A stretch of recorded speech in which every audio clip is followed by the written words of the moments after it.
Good evening and welcome to St. Clement's in Ewell. I'm Father Alexander and it's the 8th Z of Catholicism, and it's going to be today, U is for unity, meaning Christian unity, meaning ecumenism. Now, once upon a time, this was the hottest topic going, and then everybody lost interest.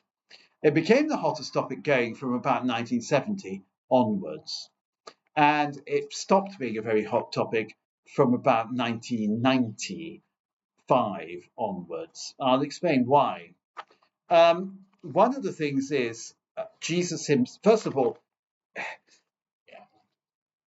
ecumenism, the search for Christian unity, should be a hot topic. It should be something we're all devoted to as Catholics. It's part of our Catholic identity because we follow the Lord Jesus, who said that they may be one.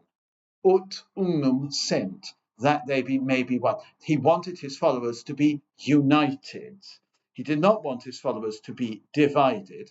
He certainly didn't want his followers to be at each other's throats. So we are committed to unity and to the search for unity and to ecumenism and to fostering good relations with other Christian groups. That's beyond discussion. And it's a bit of a pity that in many parishes nowadays, people don't really have that much to do with the Anglicans or the Methodists or the Baptists down the road. Well, anyway, before the Second Vatican Council, ecumenism was off the menu in the modern sense. In fact, there was a specific law saying no communicatio in sacris. That is to say, if you met the Anglican vicar, you could say, hello, how do you do, and things like that. But if the Anglican vicar suddenly said, let's say the Our Father together, you immediately had to back off. And this led to a lot of ill feeling and a lot of bad theatre, if I can put it like that. So, for example, in funerals, in the army, the Catholic priest would never appear on the same sanctuary as the Anglican vicar, for example. There were no joint services or anything like that. And of course, with funerals and so on, it wasn't good, or it didn't look good. There was something called what's nowadays called the ecumenism of return, which was God wants everybody to be in the same church, ergo, you must all become Catholics, directed to our Protestant brethren in particular, and also to our Orthodox brethren. The ecumenism of return does have something slightly wrong with it, though, in the sense that Methodists were never Catholic. They're a breakaway from the Anglicans. The other thing is, a Methodist living in 1970 was never a member of the Catholic Church. They were born and bred a Methodist. But the ecumenism of return was very much in the 1950s and 60s emphasized, and the church made lots of converts in those days. A lot of people, and come home to Rome was the slogan, if you like. Now, but the truth of the matter is, while many people who were born Anglican did become Catholic, and we all know in our churches there are lots of ex-Anglicans, aren't there? And even a few ex-Methodists, and even I suppose there must be a few ex-Baptists as well. A lot of them didn't convert, and they remained Anglicans, and therefore the church had to explain, if the Catholic Church is the one true church, how come there's another church down the road calling itself the Church of England? Isn't this a little bit self-contradictory? If we're the one true church, well, who are they? And the answer given was, well, the Anglican Church exists not by divine will, because God did not will it into existence.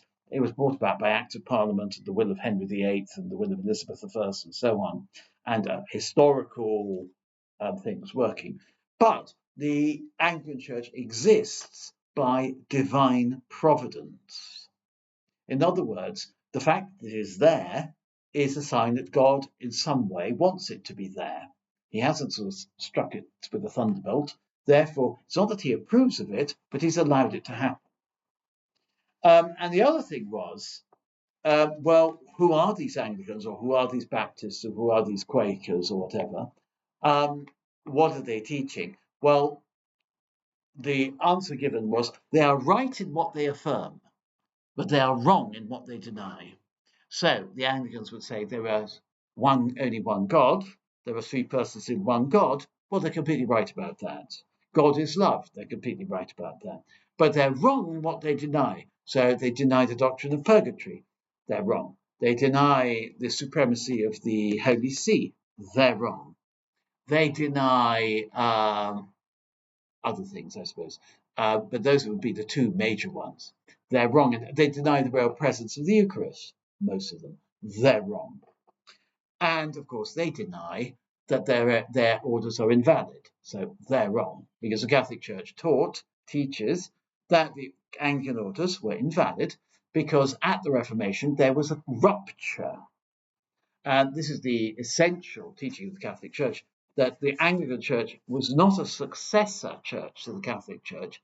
It represented a rupture, and therefore the apostolic succession was not carried on. Now, then, of course, one of the things that was very popular in the 19th century, thanks to Cardinal Newman, who is not thanks to Cardinal Newman, but he certainly was one of the people who popularized this, and that was there was a return to the sources. Now, what is called in French ressourcement, a return to the sources.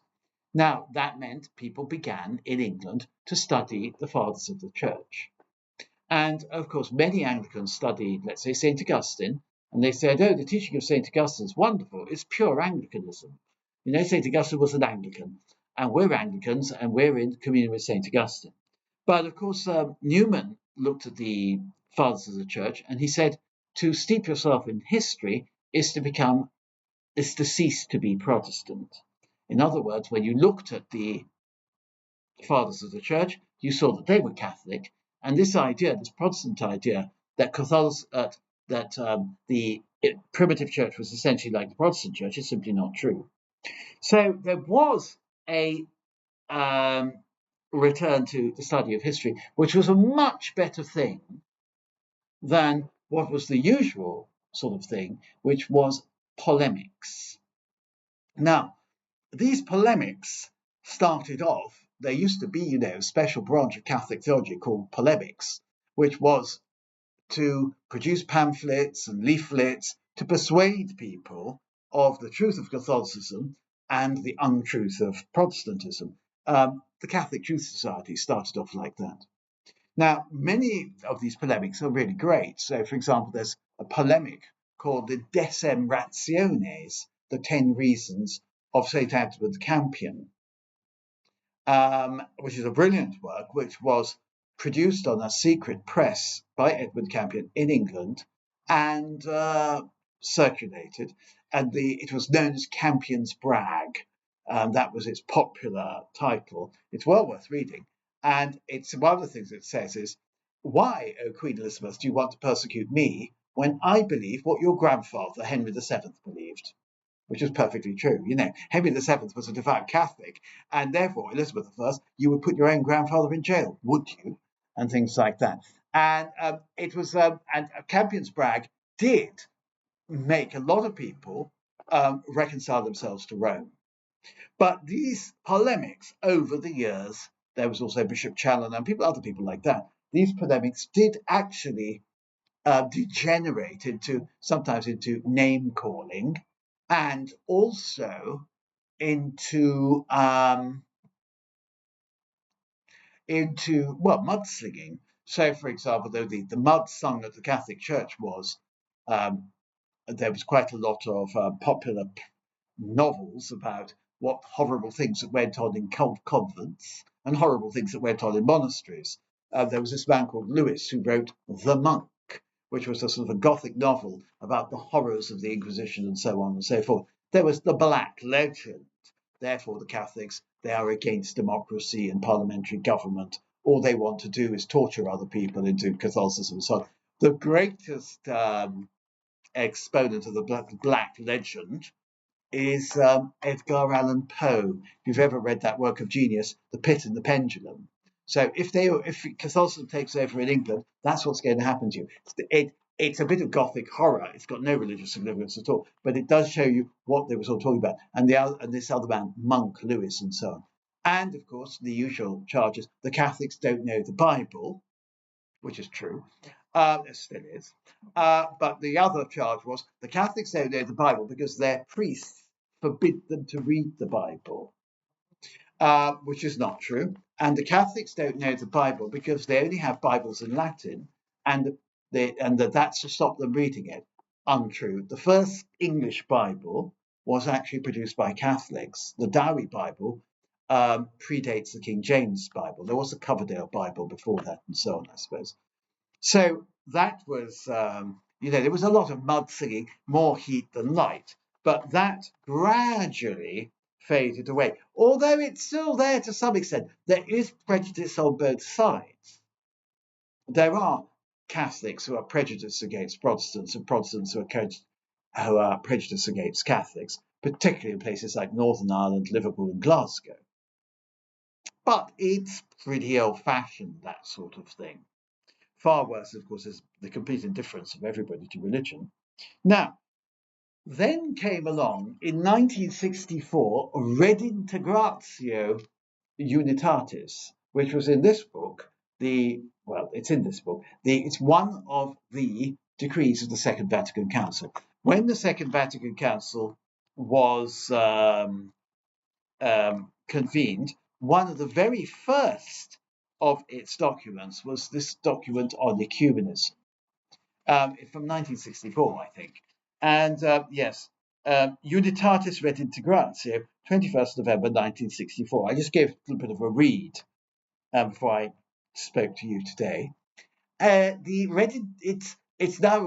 reads like a very cautious document, but for its time it was quite revolutionary, because what it was saying is that the Catholic Church was now a firm believer in ecumenism. There was a 180-degree point turn, and instead of slagging off other Christian bodies, it says there is truth to be found in our Protestant brethren and in our Orthodox brethren, and we must work together to re-establish the unity that Christ wanted. That it does say in the Second Vatican Council, the Church of Christ subsists in the Catholic Church. But that doesn't mean it's exclusively coextensive with the Catholic Church. Other churches have elements of the Church of Christ in them. Coextensive means the Diocese of Brentwood is coextensive with the County of Essex. So if you step out of the Diocese of Brentwood, you will automatically step out of the Diocese of the County of Essex.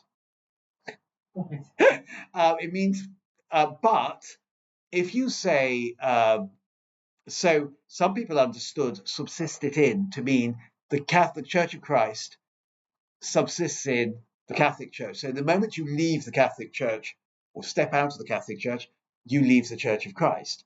But in fact, there may be other outposts of the Church of Christ in the Anglicans and certainly in the Orthodox and so on. So, whereas of course, if you leave Brentwood, you leave Essex, and if you leave Essex, you leave Brentwood. But let's say, for example, the Archdiocese of Westminster is not coextensive with Greater London, because if you cross the river, you were entering another archdiocese, but you're still in Greater London, if you see what I mean.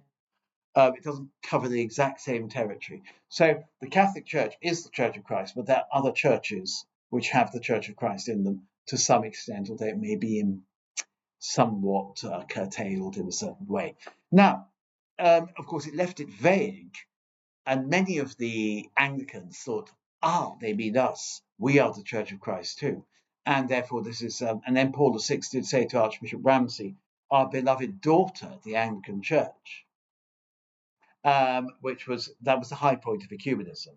Whereas, of course, other people said, no, it's not our beloved daughter, it's our illegitimate daughter, etc. Anyway, now, the other thing is, the document came out with, it corrected the idea that unity means uniformity. It doesn't. So it did say that it would be legit, it doesn't actually use the word legit, for other Christian groups, even if they were to be reconciled to Rome, to retain some of their own spirituality, some of their own theology, and some of their own and their liturgy. Now, this is rather important because in the East there are Catholic churches which have a Greek liturgy, and that is perfectly Catholic. Also, there are Catholics in the East who do Greek theology in a Greek way, which is different from the Latin way, and that's perfectly legitimate. So it is legitimate to do theology without having to do theology according in the school of St. Thomas Aquinas. That's legitimate. Even in the West, it's legitimate to do theology in the school of St. Augustine rather than the school of St. Thomas Aquinas. The other thing is, and of course, it's legitimate to have a spirituality that is particular to your own background. Now, when Pope Benedict XVI set up the Ordinariate, the idea was that it would be a group of Anglicans who would become Catholics but would retain Anglican patrimony. So that means this group of Anglicans, the Ordinariats, celebrate Mass most of the time just like us, as they did when they were still Anglicans, by the way, but they have this Ordinariate use of the Roman Missal, which has in it the prayer of humble crumble. Now, none of you were ever Anglicans, I think, but the prayer of humble crumble is called the prayer of humble access. We do not presume, O Lord, to come to this thy table, something, something, something, something. It was a prayer written by Cranmer to be recited by the congregation before Holy Communion. It is completely in keeping with Catholic teaching. After all, Cranmer was a Catholic priest until he went off the rails, and therefore the Catholic liturgy of the Ordinariate has this Anglican prayer in it. Again, the Ordinariate can celebrate evensong, which is completely, and just like the Anglicans, but because they're Catholics, it's therefore Catholic service. Now, how many of you have been to evensong? You must have been, yeah. It's beautiful music. Oh God, save the Queen and endue her ministers with righteousness. And things like that. I mean, it's a Stanford in G. Also, the translations, because there's no doubt about it, even though I don't particularly like Cranmer's English is way superior to many of the things that have been produced by ICEL, the International Committee of English in the Liturgy. And many people are attached to Cranmer's English, and therefore they want to carry on worshipping using Cranmerian English. And that's perfectly legit. And they might want to pray in an Anglican way or read Anglican books, like think of some very famous Anglican spiritual writers. Well, the most obvious, the greatest Anglican spiritual writer is the Herbert, the poet. He would be the greatest, and he's read by Catholics and so on. And the other, actually even greater than Herbert, is of course T.S. Eliot. I mean, you can read T.S. Eliot as a Catholic and as an Anglican, and as an Anglican who's become a Catholic, and read T.S. Eliot with great profit. So we're not saying in the search for unity, you've got to deny your tradition. Rather, by going into your tradition and finding in your tradition the impetus to unity, you will bring your tradition with you when you join up with your Catholic brethren. Now, the other thing that the Vatican Council said, it made a huge differentiation between the churches of the West, who are not in communion with Rome, and the churches of the East that are not in communion with Rome. The churches of the East, the Greek Orthodox, the Russian Orthodox, etc., the churches of the East who are not in communion with Rome, I think number 14. Then there are another lot of churches who are called Oriental, who are like the Copts and the ones in Abyssinia and so on. They're not in communion with the Greek Orthodox, they're not in communion with us. They're the ones, so they're two sets. And then in the Orthodox world, there are lots of non-canonical Orthodox groupings. People have broken away from the canonical Orthodox Church over various what's what I'm looking for various internal disputes. Now, the Catholic Church from the Second Vatican Council decided that it would negotiate with all 14 Orthodox churches at the same time. Now, as you know, a convoy moves at the speed of the slowest ship. So we can't make an agreement with one set of Orthodox without making an agreement with all of them. And politically, this has proved to be a minefield because certain Orthodox churches are extremely anti-Roman and anti-Western. Nowadays, the Orthodox Church, which is extremely anti-Roman and anti-Western, is the Russian Orthodox Church, the Moscow Patriarchate. And this is purely political. I mean, it's not purely political, it's cultural, but it's also political. And then, of course, so great is the hatred of the Moscow Patriarchate for the West that the Orthodox Church, the Moscow Patriarchate, has split. And one group has declared itself to be autocephalous, having its own head. And it was made autocephalous by the Patriarch of Constantinople. But therefore, the Moscow Patriarch has fallen out with the Constantinople Patriarch. This new autocephalous church is in the Ukraine. There are in the Ukraine at least 3 churches which are identical to look at. One is the Greek Catholic Church, who are Catholics, but use the Ukrainian liturgy. Then there is the Orthodox Church of Ukraine, Moscow Patriarchate, and then there is the Orthodox Church of Ukraine, not Moscow Patriarchate. So there are 3 rival churches in the Ukraine, 2 rival Orthodox ones and 1 Catholic one. Then, of course, there's some Latin Catholics as well. It's all rather scandalous, and it does damage it does damage the credibility of the church. Imagine you turned up in Africa and said, I've come to convert you to Christianity. And then a week later, another geezer turns up and says, I've come to convert you to Christianity. Don't listen to that guy. He's an Anglican. Listen to me. I'm a Catholic. He says Anne Boleyn was really married to him. She wasn't, and so on. Anyway, so that's not good. And that was the beginning of the ecumenical movement in the 1890s. It was thought, what's the point of every Protestant church sending missionaries to Uganda, surely and contradicting each other and rubbing each other out and so on? We must all come together because it is for mission. And we can't export the question of was Anne Boleyn validly married to Henry VIII to Africa, where nobody has ever heard of Anne Boleyn. Okay? Now, with the Easterners and the Westerners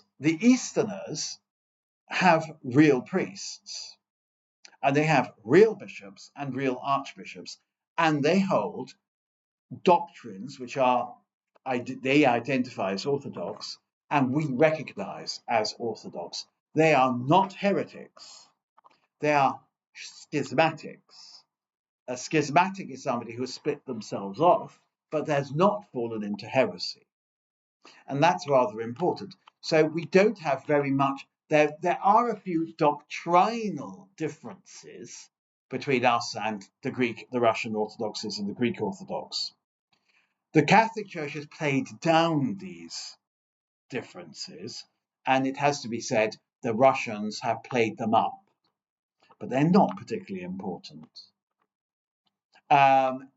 It's one of the I could go into it in great detail, but forgive me, it's too hot. I don't think I can be bothered. They're not, but the real difficulty is political. Now, the Orthodox Patriarch of Constantinople is very friendly to the Catholic Church and very friendly to the West.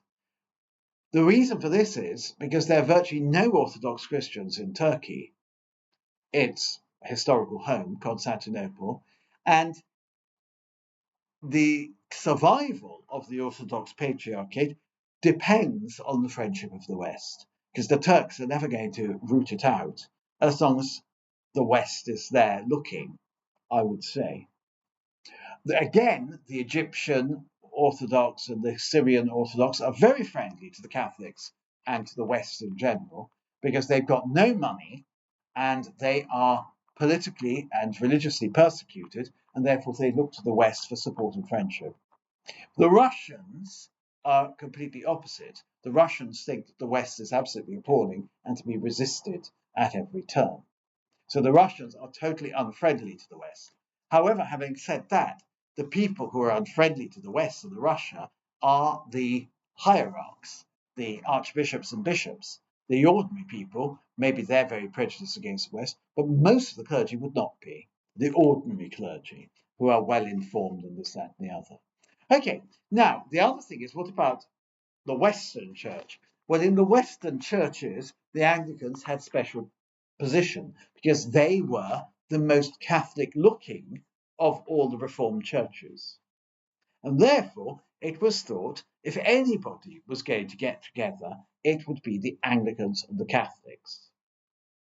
And it was a big thing for us Catholics, ecumenism in the 1970s and 80s. Do you remember?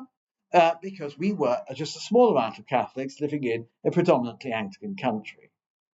And many people outside England still think Anglicanism is terribly important.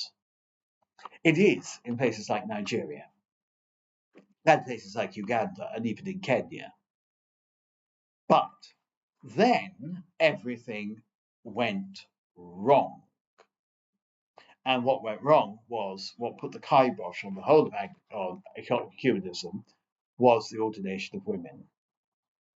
It was, first of all, it was absolutely certain the Orthodox would never ordain women in a million years. And they told the Anglicans so. The Catholics told the Anglicans that they wouldn't ordain women in 1,000 years. They told the Anglicans so. The Anglicans went ahead. And while this happened, the ordination of women as priests, people then sort of made brave noises and said, oh, well, ecumenism is still on the road and so on, it's still going. In fact, it killed its stone dead, in my humble opinion. And if it, what could even stone deader, I know once you're dead, you can't be deader, but was the ordination of women bishops. Because that means the women bishops will then ordain priests who won't be properly ordained at all. Mind you, the ones ordained by male bishops weren't properly ordained either. Although some Anglicans had got what was called the Dutch touch. They went to Holland to speak to the old Catholics and got ordained by them. So were properly ordained, but illicitly ordained. Anyway, that's all very interesting, but I think it's now dead in the water, and nobody really wants to talk about ecumenism from a theological point of view with Anglicans. They only really want to talk about ecumenism from the point of the only ecumenism we do is the ecumenism of tea and biscuits, social ecumenism. Let's all talk to the Anglicans. We don't even have any joint social action. We did over trying to stop Sunday trading. It was because the Anglicans were very keen on trying to stop Sunday trading. Catholics less so. The Catholics did join in that. But on this assisted dying business, we haven't had a joint campaign with the Anglicans, largely because quite a lot of Anglicans are for assisted dying. They themselves are divided on these issues. They all speak with multiple voices, so therefore we've had to go it alone. So this is rather a pity. And I remember once meeting a young woman who had been ordained as an Anglican priest, and she said, do you believe in women priests? And I said, I'm sorry. I didn't say I'm sorry. I said, no, of course I don't. If I believed in women priests, I would be morally obliged to become an Anglican. And he was silent. And I remember another person said to me, do you believe in women priests? This was a Catholic. And her daughter was a woman priest. And I said, no, I don't believe in women priests. She said, well, I do. And I said, well, you know what? The vicar down the road, he's against women priests. So why don't we organise a prisoner exchange? She was silent about that as well. The point of the matter is, even though the Anglican Church has got a sort of Indian reservation inside it for those who refuse to accept the validity of women priests, this Indian reservation is shrinking all the time. The other thing is the Bishop of Chichester is against women priests, but he appoints female vicars to parishes. So he says to the people of St. John's, I'm sending you this lovely person to be your vicar, but I don't believe she's a priest. And that seems to me very strange indeed. It seems to me that the Anglicans are not going to go back on women priests. And, well, it's not going to happen, is it? Not in our lifetime, anyway. And therefore, the Catholics are not going to move forward on women priests. The forward I put in there is what some people would describe it. The Catholics are not going to ordain women, and therefore we have a position where no progress can be made. There's also no progress to be made on divorce, because, and this is the very biggest division between us and the Orthodox. The Orthodox have a 3 strikes and you're out policy, that you can get divorced and remarried, divorced and remarried. You can have 3 church weddings. If you try and have a 4th, sorry mate, you're out. We don't believe in that. And the Anglicans, of course, will now remarry divorcees in church. They used to just have a service of blessing. Now they'll have the remarriage of divorcees in church. We will not accept that. There's at least one Anglican bishop who is divorced and remarried, and we can't accept that. Anyway, and therefore it's a total mess. And I don't think we're going to have much progress on the ecumenical front at all. But I do think it's really important that we continue speaking to each other. And I just wish when we speak to each other, we would speak about theology rather than talking about more tea vicar or more tea father or whatever. I think we'd be really good if we spoke about theology. But nobody wants to speak about theology. Nobody. We have joint services in the month of January, Christian Unity Week, but they tend to be lowest common denominator, rather anodyne things. They're not challenging. Christian unity should be challenging. If I want to go and speak to Anglicans about Christian unity, I want to hear sort of stuff that makes me feel uncomfortable. But that's not happening. I've spoken for 32 minutes. Any comment on that? There is a very, very example of the church in Palestine. I donate to them.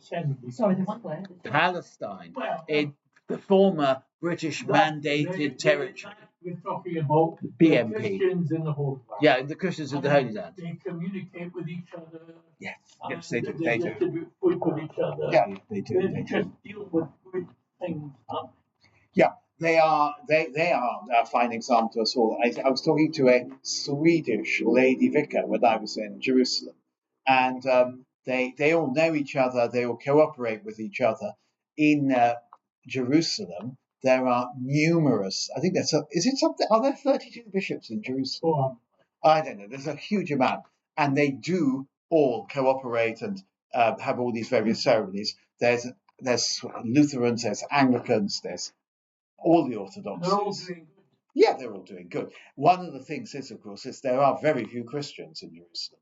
There are altogether in the whole of under the Patriarch of Jerusalem, there are about 60,000 Christians, I should think, and that includes Cyprus and Latins.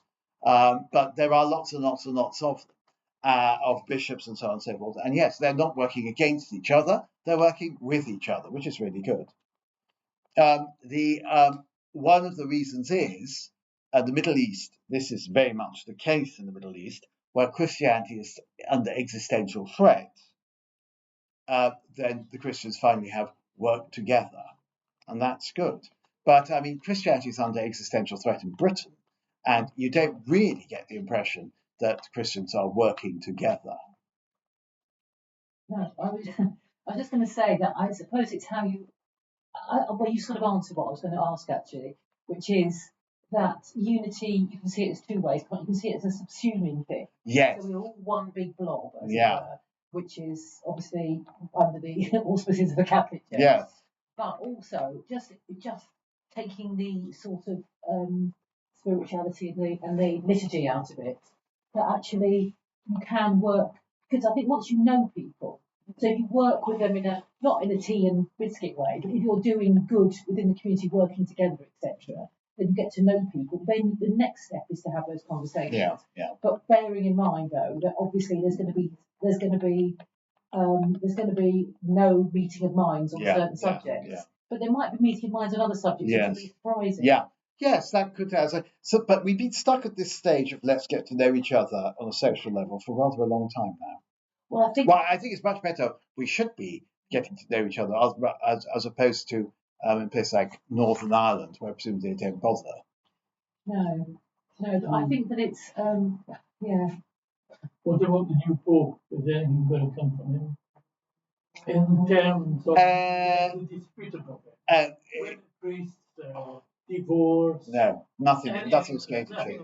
No, nothing's ever going to change. I don't see how it can change. I really don't. One of the things is that ecumenism took a massive step back. Nobody noticed in this country.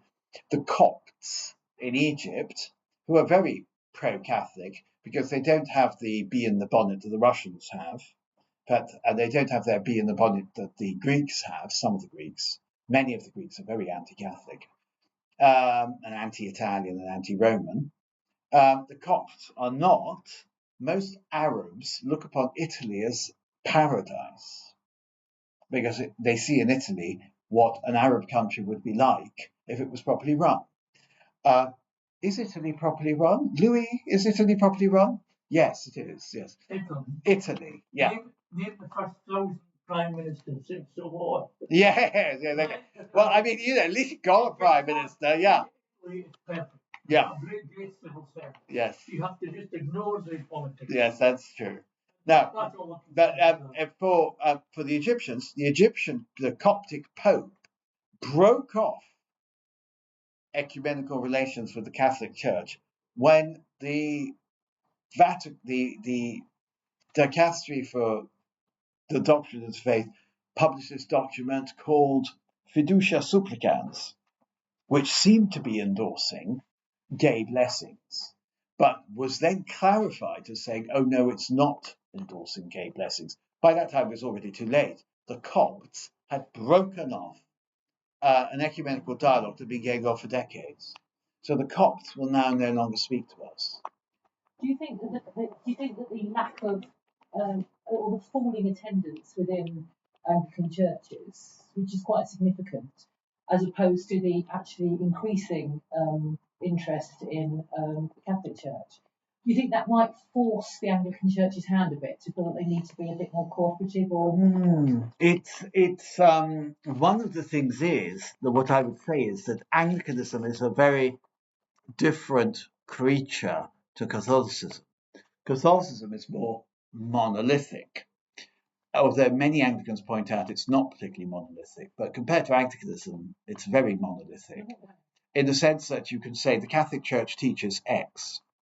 Now, my dear friend, Monsignor Keith Newton, who was the former head of the Ordinariate, said, for many years as an Anglican bishop, I was saying the Church teaches X. But what I was really saying is the Catholic Church teaches X. And then I decided I just had to become a Catholic. It's very difficult to say what the Anglican Church teaching is. And just as you can't, I mean, there is such a thing called Anglican liturgy, but a lot of Anglicans are not actually doing Anglican liturgy anymore. No, it seems to be more of a populist. Yeah, more evangelical and more charismatic. Now, the charismatic evangelical wing of the Anglican Church is the one part of the Anglican Church that's got all the money, and it's also got all the young people. That is very friendly to Catholicism. And this is quite extraordinary. The division isn't between Protestant and Catholic anymore. The division is between conservative and liberal. Now, a lot of the Anglican charismatic evangelicals, for want of a better term, they are people who say, you must read the Bible. Well, yeah, I agree. Yeah, you must read the Bible. And knowledge of ignorance of the scriptures is ignorance of Christ, which is what we say. And if it's in the Bible, it's normative. So, for example, when our Blessed Lord says if a man divorces his wife and marries another, he commits adultery, there's no way you can really get round that, because that is the ipsissima verba, the very words of our Blessed Lord, which very much went against what people were saying at the time, because the Jews had divorce, and therefore we can't get round that. I remember having this with the Anglicans in Nap Hill. They were using Wonderlive for their communion service. Yes. And I said to them, look here, you're Anglicans, you're Westerners. And they said, well, what do you mean we're Western? When you're in England, you're not in Greece, you're in England. And the Western Church uses unleavened bread. And Jesus used unleavened bread, according to our tradition, at the Last Supper. And that's what clear from Matthew, Mark, and Luke. And yet here you are using leavened bread. I mean, don't you want to do what Jesus did? Oh, we don't think that's important. I mean, we want to do what Jesus did, but I don't think, Jesus didn't actually give us, basically, why are you so fussy? I remember the excellent Professor Dawkins said, Catholicism is a religion for those with OCD. What he, sadly, he's obviously never met anybody Jewish. But yeah, Catholicism is, let's do it the way God wants it. And if God says unleavened bread, well, unleavened bread it is. A lot of Protestants use non-alcoholic wine. Well, it's not wine, is it? For the Eucharist, and that would be wrong as well. We must stick to the tradition. Yet there are Protestants now who are discovering the joys of anointing. Until about 20 years ago, no Anglican diocese had a chrism mass. Now they all do. And all the Anglo-Catholics and all the evangelicals turn up to the chrism mass. Because whenever you pick up your Bible, it says, you have anointed me with the spirit of, with the oil of gladness above other kings. What's all this anointing that we hear about in the Bible? We better try that. And even some evangelicals are thinking, what is this? Let my prayer arise in your presence like incense. Huh? And they think, well, maybe incense, which used to really get their goat, is now a good thing. So again, it's ressourcement. Go back to the Bible and you might discover some rather interesting and surprising things. But I think Anglicanism is in decline. It's in political decline. In fact, it's in political crisis because one of the problems they've got is when Queen Elizabeth II, may she rest in peace, died, she was a very serious Anglican. Her son, His Majesty the King, went out of his way to say he was devoted to the Church of England, which one never had the impression beforehand. His son doesn't seem to be religious at all. So what do you do when you have a king, a head of the Anglican Church, who is not religious at all? And what do you do when you've got a prime minister who's an atheist? And to what extent can Anglicanism continue as a state religion, particularly a state religion where the bishops are appointed by the prime minister? So you've got a really big problem there. As a lot of Anglicans realise, they're living on borrowed time. We hope they must be praying that Prince William suddenly has a sort of a revival of faith, a Damascus moment. Because but the other thing is, of course, Anglicanism once upon a time was the religion of the majority. It isn't anymore. It isn't anymore. And to be English was considered by many to be Anglican. And of course, the whole thing that glued the country together in 1688 was the Protestant succession. That is to say, we must get rid of this Catholic king and we must have in his Protestant son-in-law and daughter, because we have to have a Protestant succession. And then, of course, in 1714, we will draft in this fat German that nobody likes, because at least he's a Lutheran, which is an Anglican, which isn't an Anglican, and rather than have the Prince of Wales, who was born in London, because he's a Catholic. So the Protestant succession was what held England together. It excluded a large amount of Scotland. The idea of the Protestant succession is now completely gone.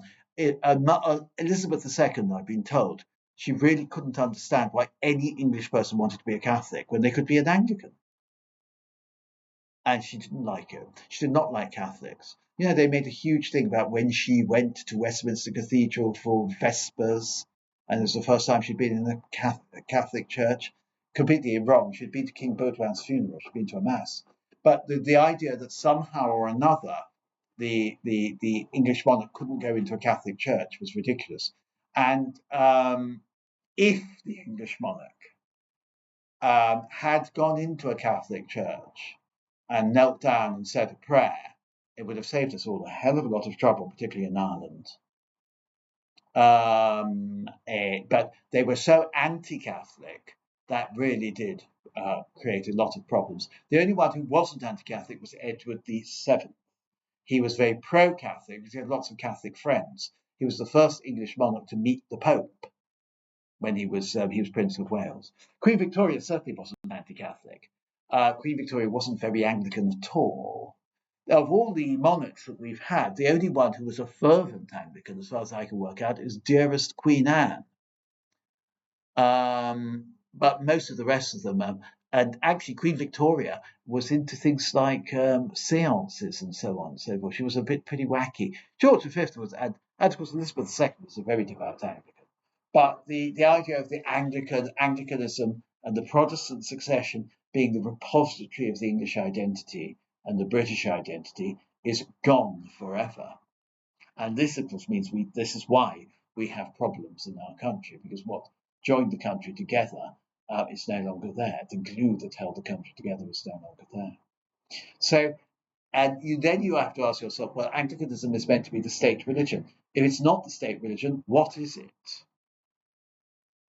And of course, the answer that the evangelicals would give is, we're not Anglican, we're just Christian. And they're right about that.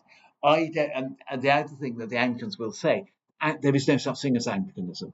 Anglicanism is Christianity in its basic form.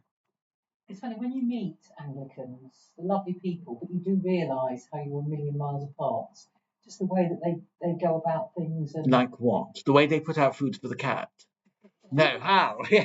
Well, just their sort of outwardly sort of praising is a bit, sort of.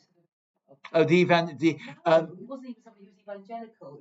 Well, I won't say where it was, but yeah, the charismatic end. Yeah, but not charismatic. One of the things I know quite a lot of Anglicans or people brought up as Anglicans who say, I can't stand the happy clappy people. And isn't it ghastly that we had a nice church down the road, the happy clappy people took it over? I want middle stump Anglicanism, ladies in gloves and hats. But they also sort of like, they're very good at making prayers up on the spot, which I don't know many Catholics. Extemporising. Yeah. Yes, that is not particularly Anglican either, because that was certainly of the wilder shores of Protestantism in the time of Charles I. When Charles I was going to his execution, which, as you know, when you're going to be executed, it's a big thing, isn't it? He had Bishop Jukes with him, who was his Anglican bishop, who was under a cloud, obviously. And Bishop Jukes wanted to read the funeral service or something, which is really beautiful. Man that is born of woman hath but a short time to live. He flowers like a flower of a field and is cut down. And beautifully parodied by Evelyn Moore. Dog that is born of bitch hath but a short time to live in the pet cemetery. And the Puritans said to Bishop Jukes, no, you can't use a book of Compre, you've got to extemporise. And in Chichester, there was an evangelical church, non-Anglican, where they extemporise. So they say, what should we do next Sunday? Oh, we better have a planning meeting. And I said, well, what do you do for Christmas? Oh, we'll work something out.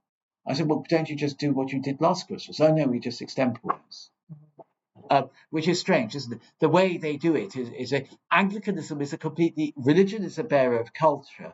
Anglicanism is a different sort of culture. I mean, I've got lots of Anglican relatives with whom I feel absolutely nothing in common, I have to say.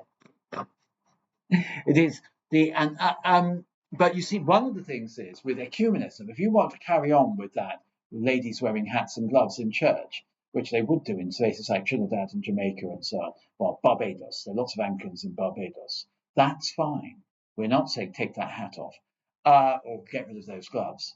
Whereas if you came into our church on Sunday wearing a hat and gloves, everybody would wonder what had got into you, wouldn't they? When was the last time you saw a lady in church wearing a hat? At Westminster Cathedral. Oh. And I saw somebody in a mantilla as well. Oh, that's good. The mantilla's nice. Yeah. I remember mantillas. They were everywhere. They're coming back. You Yeah, good. Bring it back. You go to Tolworth. They have mantillas. A group of Mantillas. people who follow someone who has conversations with. Oh my goodness, I know who you're talking about. No, they all have the mantilla. Yeah, I've been in hubs, you know. They're really lovely. We're on the internet. Yes, I know what you're talking about. But you know, one of the things is I'm very much against is this nonsense that certain Catholics come up with about dress, and it's particularly strong in America. I won't talk about female dress because they do have some beefs about female dress, but men wearing shorts. Now, in Malta, men were not allowed to wear shorts in church. Men wearing shorts, so what? It's irrelevant. However, I do think that the clergy should dress properly.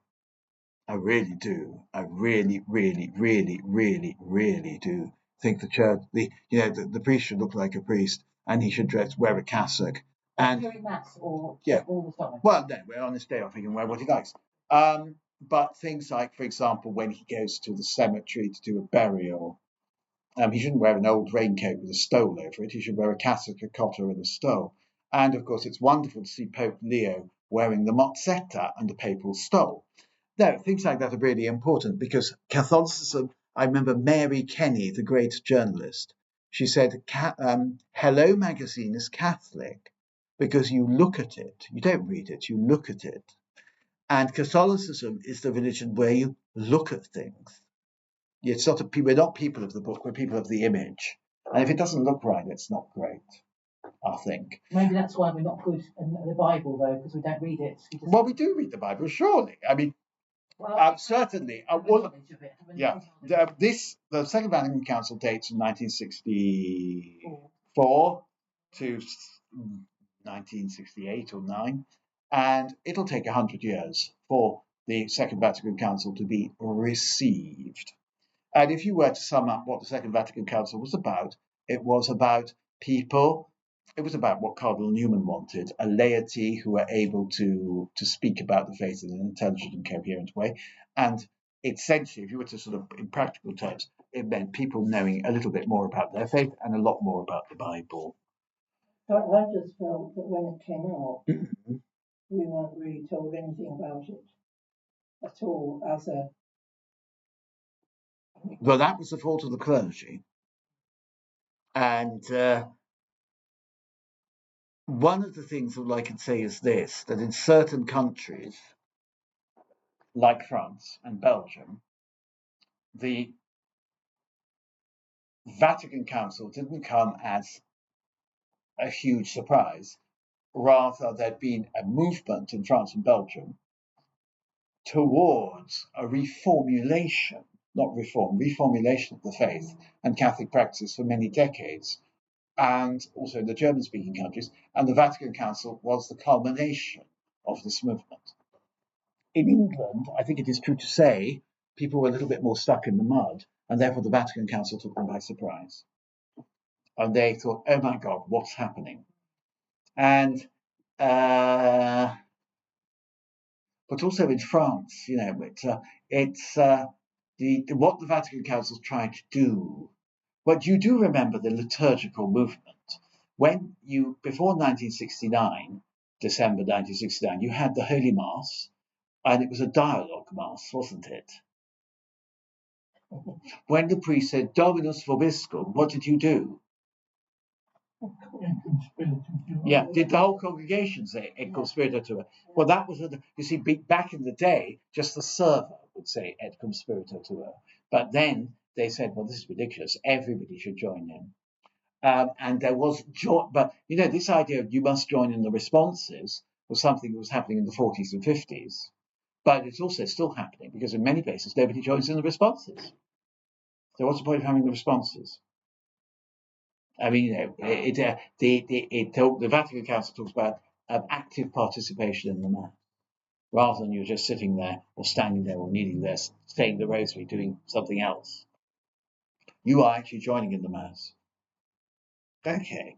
But the other thing, of course, is this, that Anglicanism is much more now focused on the Eucharist. But I spoke to an Anglican vicar the other day who was retired. I met him at an undertaker's. They had one of these parties for the clergy, as they sometimes do, to drum up support. And I said to him, "Oh, you now retired?" He said, "Yes." I said, "Where did you have your ministry?" He said, "I was at St. Such and Such, in such and such." And I say, "Do you miss not celebrating the Eucharist?" He said, "Good Lord, no." I was surprised. I said, "Why, what do you do?" I said, "In retirement, what do you do?" Well, in the morning I sit with the Bible and have a quiet time. And, he does a morning meditation. It's what a Catholic priest would do as well. And but he wouldn't recite the breviary. He might recite the book, but he wouldn't possibly recite the Book of Common Prayer, morning prayer, evening prayer. But I said, "Do you miss not celebrating the Eucharist?" "Oh, good Lord, no." So there are a lot of people for whom the Eucharist is not central in Anglicanism, and they would say things like, "What's really important is knowing the Lord Jesus." And I would say, "Yes, you're absolutely right. That's essential. But you get to know the Lord Jesus through the Eucharist." So I think, in summary, what you're saying is that there's going to be no unity. Oh no, not in our lifetime. I mean, what I would say is, no, don't expect it in our lifetime. I mean, I'm 61, so it's obviously not going to happen in my lifetime. Maybe about 1972, when I was 1973, I was 10 years old. You could have said, "Oh, in your lifetime this will happen." No, but this is really important. We are committed as Catholics to the search for unity. End of. That's not. There was this lovely story about this parish priest in the Diocese of Arundel and Brighton. They had this little group called Churches Together in wherever it was. And it had meetings and so on. They all talked about nice things. We used to have this in Knapp Hill. It was very successful. And this priest was so against this, he got himself elected chairman, and then he never called another meeting. Outrageous and disgraceful. And on that happy note, good night. Next week it's V's for the Vatican. Bye.